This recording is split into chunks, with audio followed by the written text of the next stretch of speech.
وعلیکم السلام ورحمۃ اللہ وبرکاتہ۔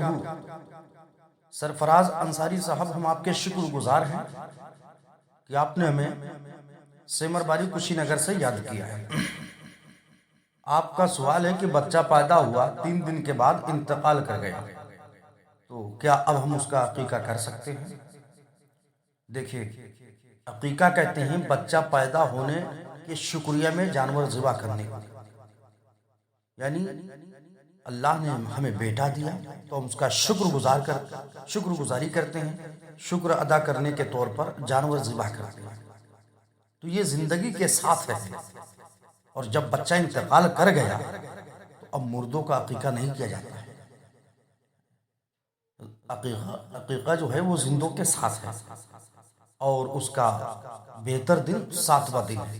تو 7 دن سے پہلے بچہ انتقال کر گیا تو اس کا عقیقہ بھی نہیں کیا جائے گا، اور امید ہے کہ وہ اپنے والدین کی شفاعت بھی کرائے گا۔ فتاوی رضویہ شریف میں میرے اعلیٰ حضرت مجدد دین و ملت رضی اللہ تعالیٰ عنہ نے تحریر فرمایا ہے، فقیر کا اس پر فتویٰ ہے، جس کا لنک ڈسکرپشن میں دے دیا جائے گا، وہاں سے آپ کلک کر کے پڑھ سکتے ہیں۔ سرورا شاہ کریمہ دستگیرہ اشرفا